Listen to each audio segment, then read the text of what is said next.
Good morning students. कल हमने chapter number 5 पढ़ा था, जो कि आधा पढ़ा था, जिसके अंदर सबसे पहले हमने मीर तकी मीर यानी जो जिसने गज़ल लिखी है, वो मीर तकी मीर जो शायर हैं उनका इंट्रो पढ़ा था कि वो कहाँ पर पैदा हुए थे। 1722 में आगरा में पैदा हुए थे और लखनऊ में वफ़ात पाई थी। 1810 में वफ़ात पाई थी। मीर जो है, मीर के वालिद का इंतकाल उनके बचपन में ही हो गया था। तो फिर मीर बाद में कहाँ पर आ गए थे, दिल्ली आ गए थे। लेकिन जब दिल्ली के अंदर माहौल ख़राब होने लगा वहाँ का, तो फिर वो क्या अपने रोज़गार की तलाश के अंदर कहाँ पर आ गए थे, लखनऊ चले गए थे और लखनऊ में ही उनकी वफ़ात हुई थी। मीर को उर्दू गज़ल का इमाम समझा जाता है। इमाम किसे कहते हैं? जो कि गज़ल का सबसे बड़ा शायर होता है। इसके अलावा मीर जो है वो खुदाए सकन के लक़ब से भी याद किया जाता है। और मीर जो है वो गमगीन शायरी करते हैं। मीर की शायरी में सोज़ो गुदास पाया जाता है। सोज़ो गुदास यानी गम की कैफियत पाई जाती है। इसके अलावा मीर ने नकातुश शोरा और ज़िक्र मीर के उन्वान से सामान्य हयात भी लिखी हैं। सामान्य हयात क्या होती है? अपनी ज़िंदगी के बारे में लिखना। हमने गज़ल के 2 शेर पढ़ लिए थे। आपको पता है कि गज़ल और नज़म में क्या फ़र्क होता है। ये चीज़ मैंने आपको बताई थी कि गज़ल नज़्म जो होती है, नज़्म के तमाम जो अशार होते हैं वो एक ही उन्वान पे होते हैं, एक ही मौजू पर होते हैं, एक ही टॉपिक पर होते हैं। लेकिन गज़ल में ऐसा नहीं होता है। गज़ल का हर शेर अपने आप में पूरा होता है। गज़ल में जैसे पहले शेर में तो किसी और मौजू के बारे में किसी और मौजू पे लिख दिया, तो दूसरा शेर किसी और मौजू पे लिख दिया और तीसरा शेर किसी और मौजू पे लिख दिया। लेकिन नज़म में ऐसा नहीं होता है। गज़ल नज़्म में पूरे एक ही उन्वान के ऊपर लिखी जाती है। जैसे अपन ने इस्माइल मेरठी की हमद पढ़ी थी, तो उसमें अल्लाह की तारीफ़ के पे पूरा अशार जो था वह अल्लाह की तारीफ़ पढ़ते हैं। लेकिन गज़ल है, गज़ल में जैसे अपन ने कल पढ़ा था पहला शेर, अपन ने कल पहला शेर पढ़ा था, तो इसमें पहला शेर काय पे था? ज़िंदगी की बेसबादी पर, यानी ज़िंदगी एक फ़ना होने वाली है, दुनिया फ़ना होने वाली है, उसका जिक्र शायर ने किया है। तो दूसरे शेर के अंदर शायर ने अपने महबूब के होठों की तारीफ़ की है। ये जो दूसरा शेर है वो क्या होता है? दूसरा शेर का क्या है? दूसरा शेर जो था वो तशबीह है। तशबीह ही है। तशबीह किसे कहते हैं? ये आपको मैंने बताया है कि तशबीह एक चीज़ को दूसरी चीज़ के मानिंद बताना, एक चीज़ को दूसरी चीज़ के बताना क्या कहलाता है? तशबीह कहलाता है। जैसे इसमें शायर ने अपने महबूब के होठों को कैसे बताया है? गुलाब की पंखुड़ी की तरह बताया है। क्यों बताया है? जैसे गुलाब की पंखुड़ी भी जो होती है वो गुलाबी रंग की होती है, होठ भी गुलाबी रंग के होते हैं। गुलाब की पंखुड़ी जो होती है वो इस तरह से होती है, तो होठों का आकार भी ऐसे ही होता है। इसके अलावा गुलाब की जो पत्तियाँ होती हैं वो बहुत नाजुक होती हैं। गुलाब की पत्तियाँ नाजुक होती हैं और होठ भी नाजुक होते हैं। तो ये तीनों खूबियाँ जो हैं वो आपस में मिलती हैं, यानी गुलाब की पत्ती के और होठों को। तो इस तरह से होठों को गुलाब की पत्ती से तशबीह दी गई है। ये तशबीही अशार है, ठीक है। इसके अलावा भाई गज़ल का जो पहला शेर होता है, गज़ल का पहला शेर होता है उसे क्या कहते हैं?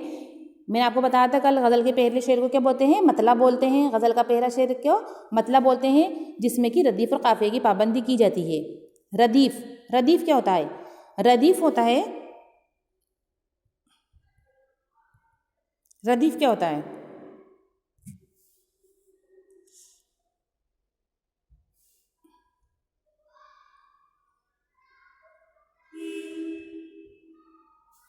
ठीक है, रदीफ़ क्या होता है? देखो, रदीफ़ कहते हैं ये जो सेम वर्ड्स हैं, यहाँ पर लास्ट में सेम वर्ड्स जो आ रहे हैं, की सी है, दोनों मिसरे के अंदर सेम वर्ड्स आ रहे हैं, तो ये क्या है? ये रदीफ़ है।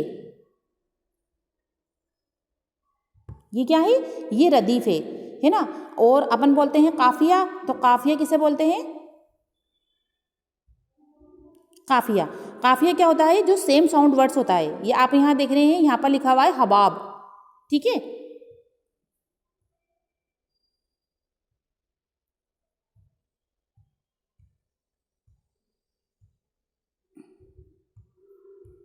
यहाँ क्या लिखा हुआ है? हबाब। यहाँ लिखा हुआ है, पहले मिसरे में लिखा हुआ है हबाब और दूसरे मिसरे में लिखा हुआ है सराब। तो ये क्या है? सेम साउंड वर्ड्स है। तो सेम साउंड जो वर्ड्स होते हैं उनको बोलते हैं काफिया, और सेम वर्ड्स जो सेम वर्ड्स होते हैं उनको बोलते हैं रदीफ़ और काफिया। तो गज़ल के पहले शेर में रदीफ़ और ये काफिया की पाबंदी होती है, तो इसको अपन क्या बोलते हैं? मतलब बोलते हैं। गज़ल के मतला के बाद अगर इस टाइप का शेर जिसमें कि रदीफ़ और काफिया दोनों मिसरों में रदीफ़ काफिया आ रहा है, दोबारा फिर आ रहा है, तो उसे बोलते हैं अपन हुस्ने मतला। क्या बोलते हैं? हुस्ने मतला। उसे हुस्ने मतला बोलते हैं। पहले वाले को मतला बोलते हैं। अगर दूसरे शेर में भी रदीफ़ और काफिया की पाबंदी की जा रही है तो उसे हुस्ने मतला बोलते हैं। गज़ल का सबसे अच्छा शेर जो होता है वो शाह बैत कहलाता है।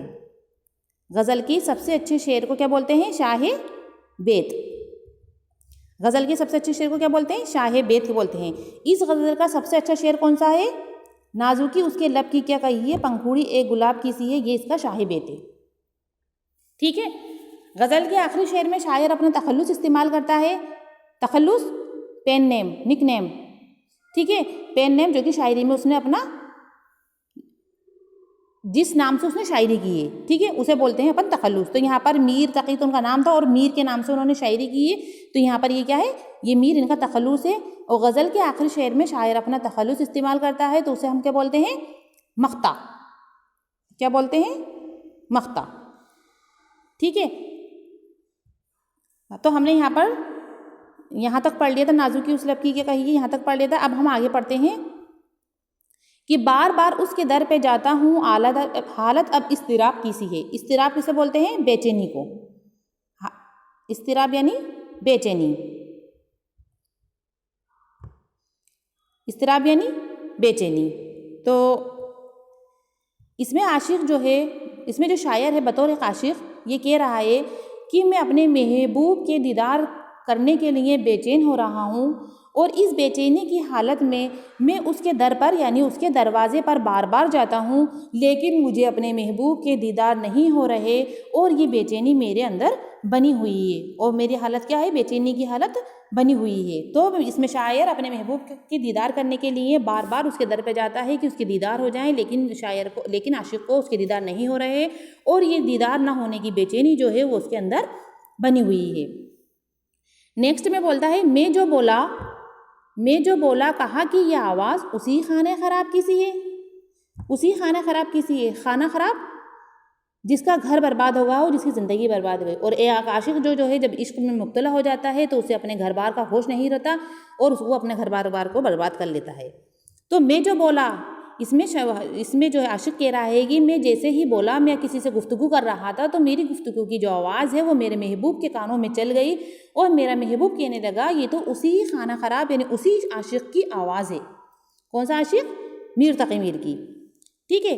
नेक्स्ट शेर में मेरे, मीर उन नीमबाज आँखों में सारी मस्ती शराब की सी है। ये गज़ल का आखिरी शेर है जिसे हम मख्ता कहेंगे, जिसमें शायर अपना तखल्लुस इस्तेमाल कर रहा है। तो मीर उन नीमबाज आँखों में, नीमबाज का मतलब होता है आधी खुली हुई आँखें। नीमबाज यानी आधी खुली आँखें। तो इसमें शायर कह रहा है कि जब कोई शराबी नशा करता है तो उसकी आँखें पूरी तरह नहीं खुलती हैं, उसकी आँखें जो हैं वो आधी खुली हुई होती हैं। तो इस शायर ये कह रहा है कि जिस तरह एक शराबी की आंखें नशा करने की वजह से आधी खुली हुई होती हैं, तो मेरी महबूब की आंखें भी ऐसी ही नशीली लग रही हैं जैसे किसी शराबी की लगती हैं। किसकी वजह से? मोहब्बत की वजह से। मेरे महबूब की आंखों में शराबी की सी मस्ती है, यानी मेरी महबूब की आंखें में भी जो नशा है वो एक शराबी की आंखों में होता है। तो इसमें शराबी की आंखों को किससे तशबीह दी गई? महबूब की आंखों से। ठीक है। ये गज़ल है जिसके शायर हैं मीर तकी मीर। ठीक है। अब आगे चैप्टर हम नेक्स्ट वीडियो में पढ़ेंगे। अल्लाह हाफिज़।